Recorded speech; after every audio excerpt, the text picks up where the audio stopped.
Evening on the Lens, and of course it's a wonderful Friday evening out here, and the Lens is coming to you from Impact Africa Television here in Ibadan. My name is Bola Bofimo School, and you know that on this program we'll take a look at what has happened in the course of the week. We know virtually every sector of the economy are groaning in one way or the other as a result of what appears to be many people will say bad governance, and in terms of accountability we've not seen it. And that's why some individuals in the country have been clamoring to have the country restructured in a way. And those that are calling appears to be organized labor. The NLC is saying that we need to have, as a matter of fact, a restructured country where we have instances of good governance, social justice, and of course accountability in the system of governance that we have presently in Nigeria. How do we get to that level? What are the modalities that will make us get a kind of a world better society?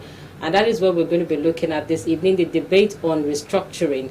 And joining us on the platform this evening to constitute the panel of this discussion is Mr.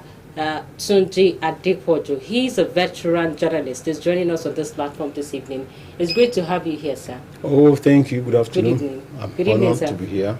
All right. All right. We also have Comrade Omololu Ejidiran. Equally, he's a social activist, and he's also going to be taking part in this conversation. Good evening, Mamako.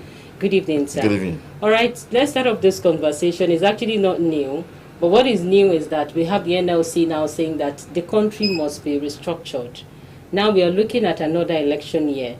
Nobody appears to be talking about restructuring any longer. It's now constitution amendment. Now it's like we have ghosting, or we've ghosted, or we've placed on ghosts or on hold, whichever case it may be, the aspect of restructuring the country itself.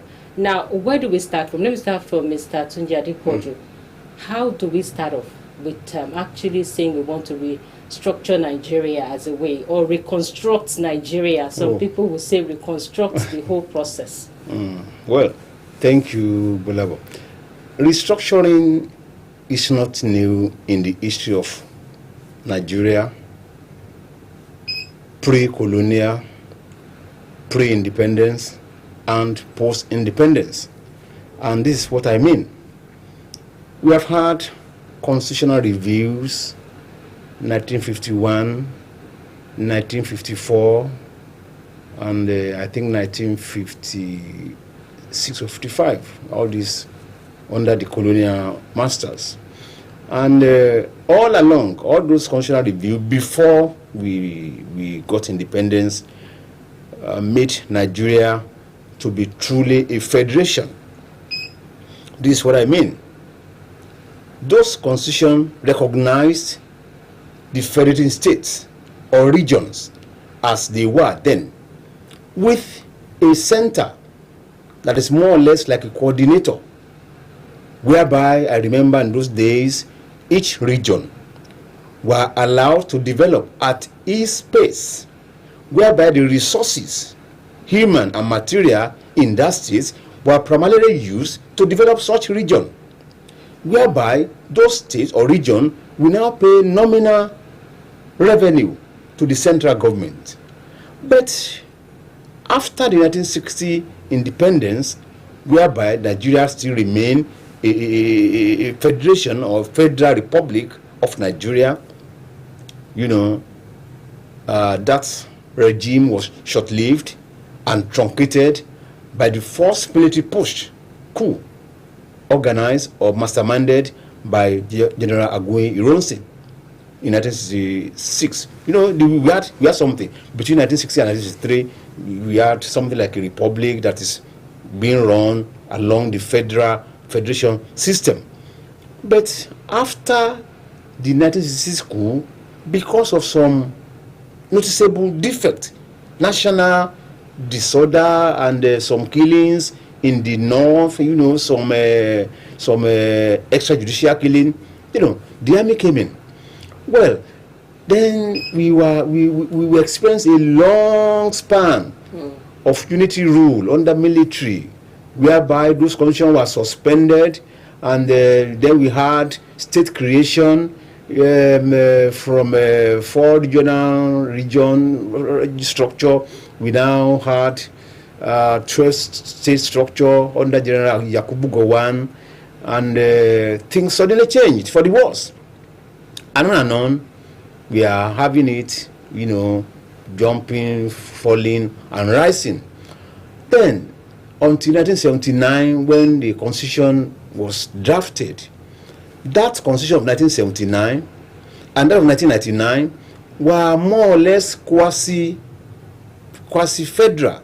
It's changed the structure that we used to know, federating state or region contributing to the central government. Then we now had this, bogus Constitution 1979, which now made the central to be superior. And that's what we have been running up to now. 1999 Constitution, as amended, now made the central government more powerful. It made it an octopus, whereby states now have to depend on the central government Abuja before they survive. You will recall that in the western region headed by Chief Obafe Awolowo, resources of the state were used to develop the state. Cocoa House was built without taking a loan from nobody. But states that we now run have to beg cap in hand to Abuja to survive, to pay salary, to run system, to award contract. This is a misnomer. And what we are now experiencing is that we have to go back to the Constitution that made the federating state strong partners in the old structure. You will recall that copper coin with hole in the middle, bore the lettering Federation of Nigeria 1959. That's what we are talking about. We have to go back to that 1959 structure whereby Nigeria was tagged Federation of Nigeria, as opposed to this lopsided Federal Republic of Nigeria, where things are not working, where our economy is sliding down by the day, where we're now having terrorism, where we're now having kwashiorkor. We are living is becoming a thing of chance. Yeah, I recognize the input of the labor who are now saying restructuring, but we have to sit down and agree on our terms of coexistence. It's rather too late to balkanize Nigeria into what some agitators are now saying, Udua Republic and this and that. But I believe a system will soon evolve whereby that break will come naturally. And all this noise and all this harrowing about restructuring will now be well situated. Mind you, the constitution that we run now is the ground norm, is the foundation upon which this Nigeria now exists. And look at Nigeria as a structure, as a house sitting on the foundation, and you want to do something to the foundation, it means the structure on it will not be able to stand. There will be some eruption, there will be some shaking. So how we go about it? It will be a matter or an issue between those who know the law and those who are versed in history of Nigeria and those who know the potential, the resources which this country is blessed, massive resources, whereby we now have to balance between knocking the foundation or pulling away the foundation, and maybe the structure collapses, then we begin to build from scratch. All right. Do you also believe in that aspect, Comrade Gideon, that to restructure Nigeria, we have to start from the scratch? And I have to take experts who are more aware about the history of the country and legal minds. But now, if you look at what instances of what Labour is saying, Labour is looking at the aspect of social justice, good governance.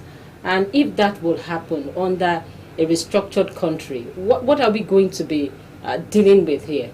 You remember that in 2014, Jonathan, ex-president, Jonathan organized a national convoy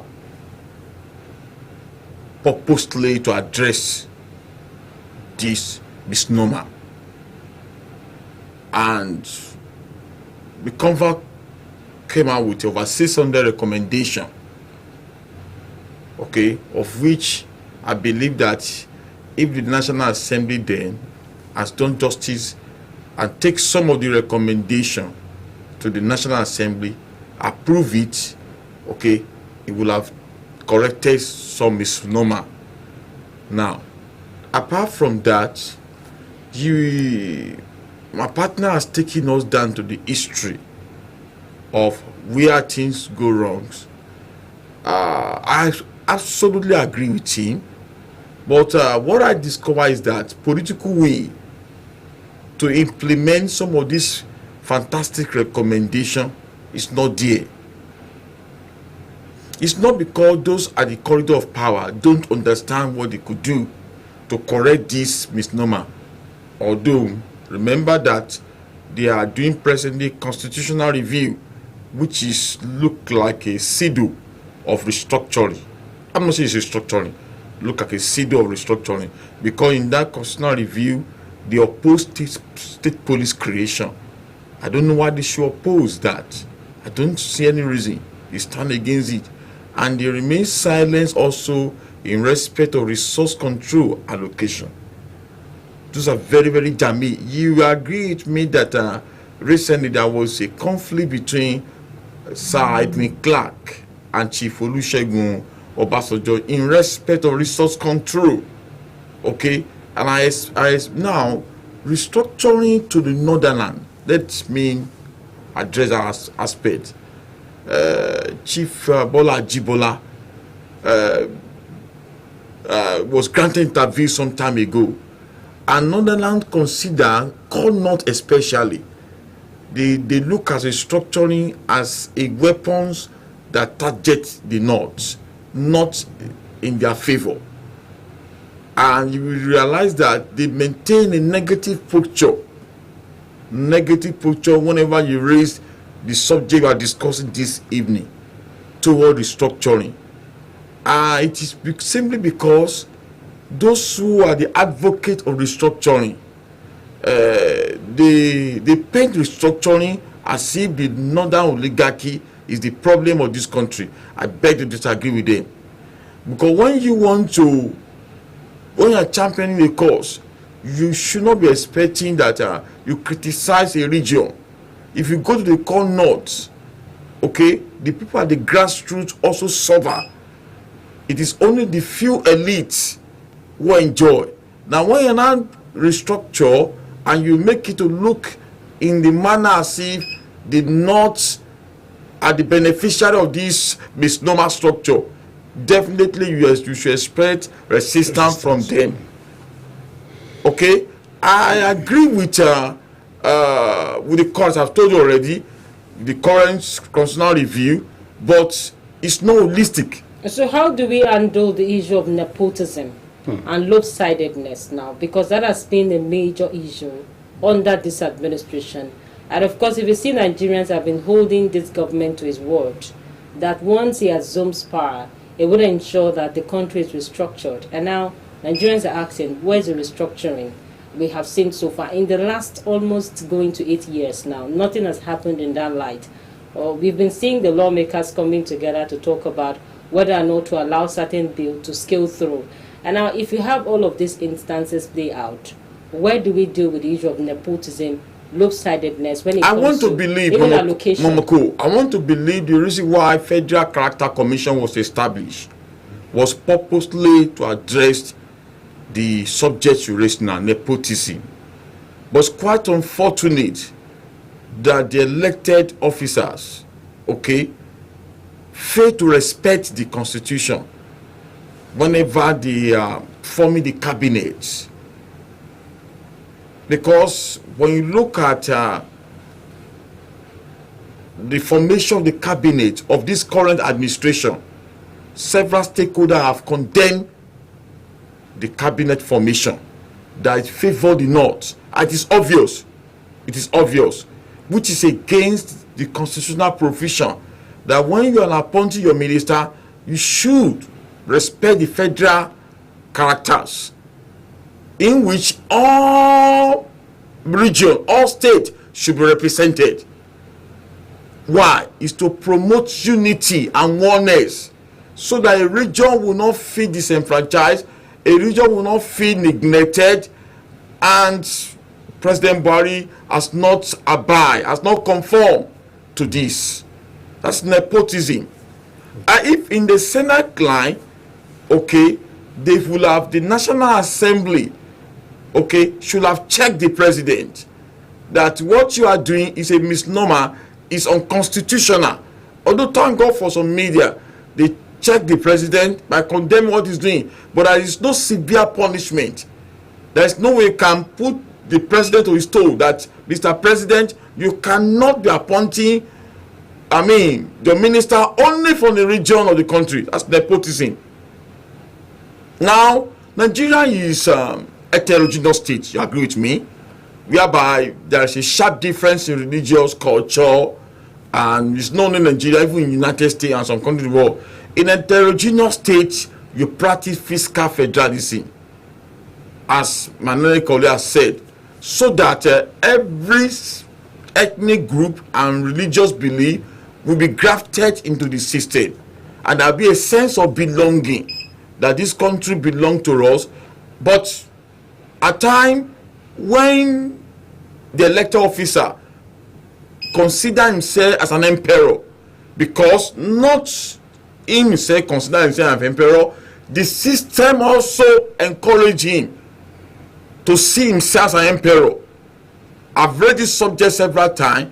When you structure a system, okay, and someone coming with an ulterior intention, if the system is strong enough, the system will check in, institution will check in, and definitely it will never be able, okay, to exercise that its intention that does not favor the system. But it's quite unfortunate. Look at how this assembly, Lawal was saying some time ago that Senate President, thank you, sir. Senate President was saying some time ago that whatever the president bring before them, they only approve it, which is quite misnomer, which is quite not sensible enough. A distinct arm of government that should be able to take their stand, that should be able to check the loans and the borrowing, excesses in borrowing and debt. They fail to do that because the system that produced them encourage it. Okay, let me quickly come back to Mr. Tunji Adekoju. Yes. Now let's look at the fact that when we have a restructured state, do we have the president as the Minister of Petroleum under a restructured constituent or a restructured country or nation? When we restructure as it should be done, let me do a tie back. You are talking about nepotism. Nepotism, yes. Which is prevalent in the country, whereby appointment and pecuniary and advantages seem lopsided to a particular region of the country. This itself is anti-patriotism. This is said itself is anti-nationalism. Exactly. This is said is anti-humanity. You will see me talking in this way because I know what should operate.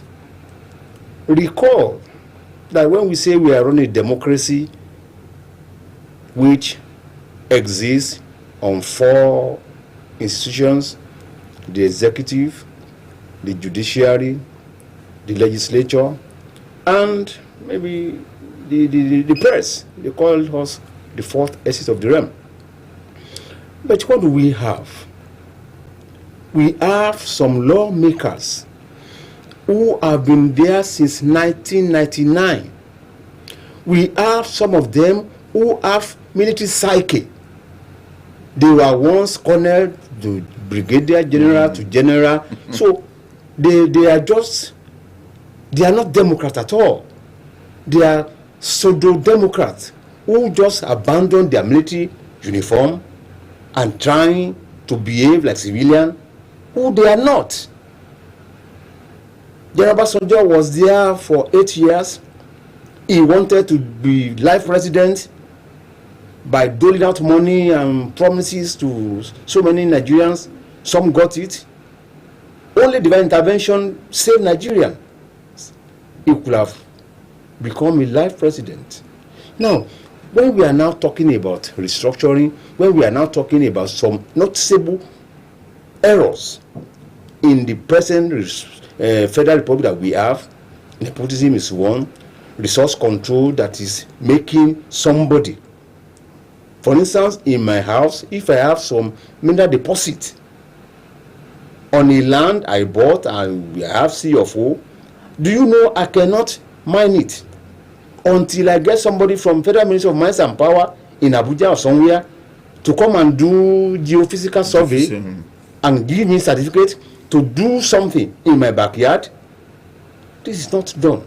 This is antithetical. This is nonsensical and anti-human. Let me now tell you one thing.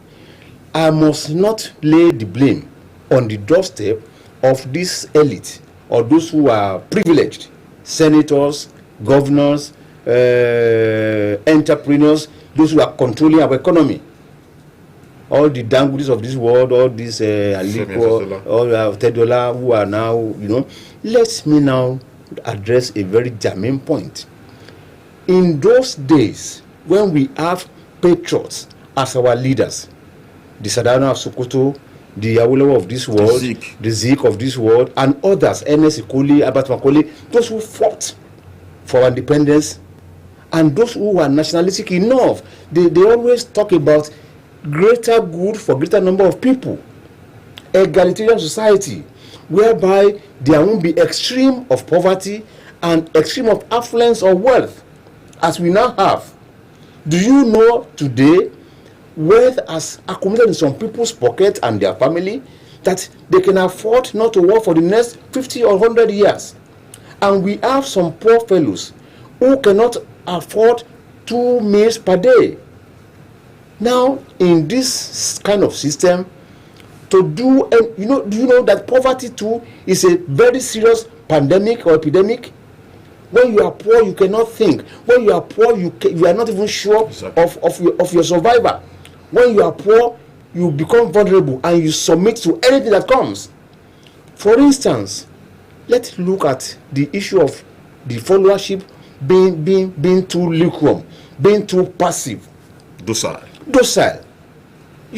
It's not encouraging. And those who are lording over us, they know that at any lousy policy, they remove subsidy and fuel is not available. Everybody is now queuing and wasting valuable time and destroying life. So what do we call this style? Because I asked that under a restructured state, do we have the president as petroleum minister? It should not be. It should not be. But let me tell you, during the regime of Obafemi Awolowo, we have a government official holding 2 portfolios. But then they have check and balances, whereby if you are commissioner for something and you are secretary of the party ruling, you don't draw allowances from 2 sides. But we now have governors who are former we have senators who are former governors, who are former military administrators, drawing pension from the same central government. This is a very big avenue of corruption, which wasn't present in those times of Sadana Bello and Awolowo and the Zik of this world. Michael Okpara, they fear God and they are accountable to their conscience and to those who elect them. But these ones who are now ruling us, they lack the fear of the Lord and they see themselves as all in all. So if we want to truly restructure, we must have the masses who are very active, who are very vibrant, who doesn't take anything that comes their way. See the kind of wahala we are facing over this fuel shortage. Elsewhere, it can be sustained for more than a few hours. The whole nation will rise. But we are now buying fuel 230, 250, 300, and everything is not falling. I wonder where the labor is. I wonder where the human rights activists are. I wonder where those who are religious leaders, what they are doing on their pulpit in their mosque. And they'll be saying, God will help us. Which God? All right, on that note, let me just tell our viewers that you have the opportunity to also call into the program to air your view on our discussion this evening. And do remember that you have to be set or you move away from it. You tell us your name and where you're calling from to take part in the discussions this evening. And I want to go to Comrade Gideon. Now, Gestapo style has actually been a major problem that this administration have been accused of, that their ways of dealing with issues and of course governance has been like a Gestapo style. They have not been democratic enough. And that's why some individuals even clamored for that there should be a case of restructuring. If that happens, that will not be the case. Do you believe that this is what this administration actually does as a matter of fact? Definitely.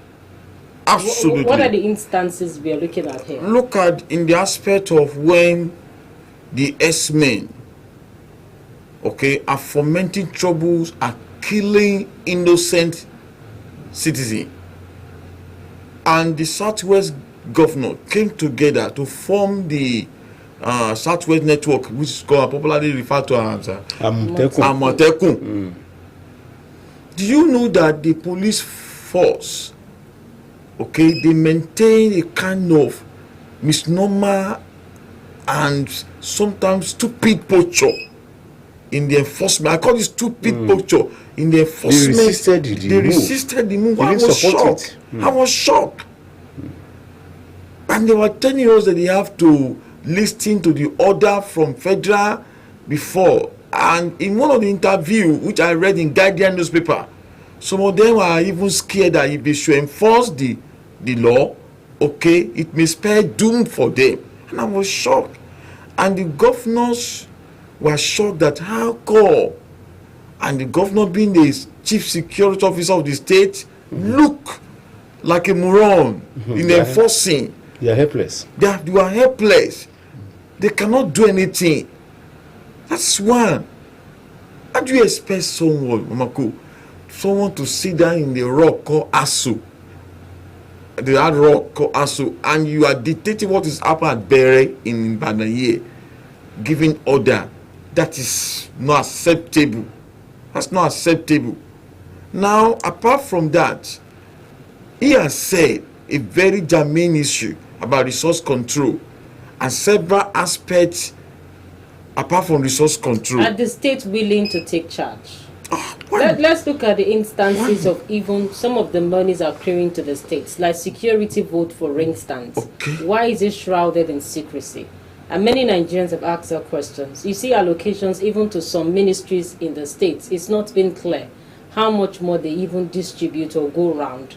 Now, if you have that instance, are the state really ready to actually take charge? It's quite unfortunate that the House of Assembly in the state are like errand boys. In spite of the fact that they are representing the voice of their people. Yes, people put they are like errand boys with the governor. May I come in there? You are welcome. When we are talking about different tiers of government, local, state and federal, they are supposed to be autonomous system of government at that level. You recall that in the local government, they have their own legislature. Yes. They have their own lawmakers. Councillor, they call them, who are supposed to function like state honorable, who are supposed to function like the federal lawmakers. But what do we have? We now have the lawmakers in the state being tied to the apron of the ruling party in that state. Yes. The executive. They cannot think and they are not ready to even do due diligence. What am I supposed to do as a councillor representing my ward, representing my constituency? The same thing at the state level. The quality of the lawmakers in the state, if you see some of them, you'll be sorry for the state. At the federal level too, maybe because some of them have been there for 1 term, 2 term, we have super senators, super House of Rep members. They are now learning and they are now becoming more confident. But I dare you to go and watch the proceeding at the local government, if they ever sit at all. Go and watch the proceeding on the floor of the State House of Assembly. You'll be shocked at the level of plenary business, because some of them don't have what it takes to be a lawmaker. Some of them just got there by virtue of thuggery, by virtue of money, by virtue of who they know. Elsewhere in UK, in America, if you are a lawmaker, you are supposed to have a library whereby you consult and read extensively. Exactly. So that before you get to the plenary, you are sufficiently empowered to contribute to the matter order of discussion for that day. But this one, maybe they just jump from one beer parlor and be coming to the plenary. Some of them have nothing at all upstairs, and these are supposed to be the lawmakers, making laws for the good governance of their people. It's a misnomer. It's an aberration. Because of the fact that our politics is very expensive. Looking at even sitting allowance, and some of the allowances our lawmakers nationally at the federal level, even at the state level, actually take home. Oh yeah. This is. Is that not part of the problem we're having? Yes, the cost of governance, money politics is there, and Comrade, you say that. All right, let's say this, Mr. Tunji, if you could take this. Hello, good evening. Good evening. Please, what's the name? This is John from Benue State. All right, please go ahead, John. Yeah. When you are discussing national issues, I wonder how somebody will sit and be saying that man is not qualified. I am disappointed in the way that my friend will fight is talking. Whether the man don't know anything, his people have voted him. But when you criticize and say somebody in the national assembly don't know anything, I'm very much disappointed. That is why I just want to call and say, when we are discussing, we offer solution not to criticize. Thank you. All right, John. Okay, you can go ahead. Well, John, I don't just condemn or criticize, but I'm talking reality. I'm talking from my experience of being in government system since 1983, military and civilian. I'm not saying all of them are unqualified, and you must agree with me that the system that brings them there is not normal. There was an assertion by late Yar'Adua, who also said the system that brought him as a president. It was actually flawed. Yes. He admitted that while he was still alive. He did. Yar'Adua, for all intent and purpose, is a man who has conscience. Is a man who feared the Lord. If somebody who was been elected could come up and say, this that brought me here is a magu. I think we'll give it to him that let's take this one. He has done well. Hello, good evening. Please, what's the name and where are you calling us from? I'm calling from University. Please go ahead. I emphasize what that man is right. When your politics of Nigeria nowadays, there is no room for the younger. That's where the problem starts. If Nigeria can be to stabilize the common policy in the general politics, but based on there is no common policy, that's our problem in this country. Thank you. All right, thank you for your contributions. We didn't get your name there. Please do remember that you have to turn down the audio level of your TV set once you're calling into the program. You want to react to that, Comrade Gideon, before we come back to Mr. Tunji? I want to, please, when we are discussing, he has not completely condemned that they are not qualified. We should pay rapt attention. We are not throwing stone at anybody that is not qualified. But we should be sincere in reality. He has cited a sample of UK, whereby a lawmaker will have a well-equipped library. Yes. And you will see them in the library to study very well before you go to the plenary, so that you can contribute meaningfully, productively, intellectually to the subject matter. Now, when you are a lawmaker and you are not where you keep, definitely you are not representing the people very well. You are not qualified there. All right, let me come back to Mr. Tunji Adepoju. What do you think John is trying to assert here? Because obviously he appears to be very concerned, and many Nigerians are also watching. In as much as we may want to say we want to mince words, but the realities are there. But addressing that issue of the lawmakers and how much more they have been upright, because they appear to be the policy makers. They are the ones who will decide where we should go when it comes to law. Even our fiscal year, they decide it. So in a way, they are the ones who ensure whichever way the governance will go. And of course, there's supposed to be a check and balance coming from the three arms of government. Now, we are looking at this very holistically. Have they tried, or have they been able to discharge their duties and responsibility the way they ought to be? Because you can remember, Comrade Gideon said, if you look at what Lawan had said, we'll approve anything Mr. President brings before us. Now, what would we say the National Assembly has not done well when it comes to the instances of restructuring this country? Well, I must give it to the lawmakers. We have learned men of the law profession, some of them eminent lawyers, some of them they have proved their mettle in their various fields of endeavor.